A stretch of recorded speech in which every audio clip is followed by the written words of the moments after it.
Channel நம்ம இன்னைக்கு இந்த வீடியோவில் என்ன பார்க்க போகிறோம் அப்படின்னா 11th ஃபிசிக்ஸ் எக்ஸாம்பிள் 2.26 தான் பார்க்க போகிறோம். கொஷின் பாருங்கள். Suppose two cars A and B are moving with uniform velocities with respect to the ground along parallel tracks and in the same direction.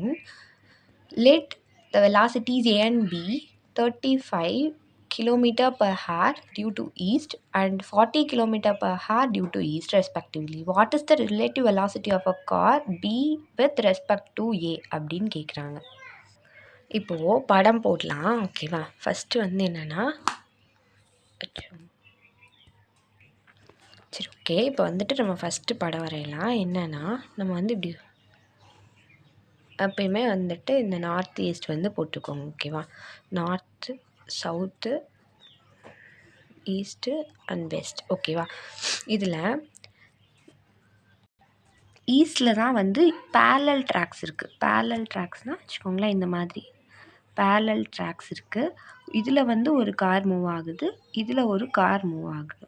இது வந்து 40 km per hour, இது வந்து 35 km per hour. ஓகேவா?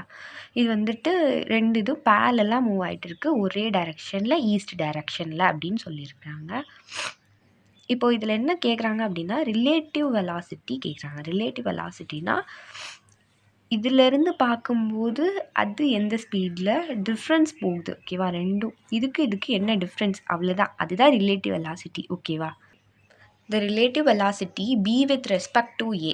ஓகேவா? b with respect to aன்னு கேட்டிருக்காங்க. அப்போது velocity of b with respect to a, b a அப்படின்னு போடணும். ஓகேவா? அப்படின்னா நான் என்ன சொன்னேன், டிஃப்ரென்ஸ் தானே சொன்னேன். அப்போ டிஃப்ரென்ஸ்னால் ஃபஸ்ட்டு b இருக்குது. ஸோ இப்போது velocity of b minus velocity of a. ஓகேவா? அப்போ velocity of b என்ன, ஃபஸ்ட்டு 40 km அது போகுது.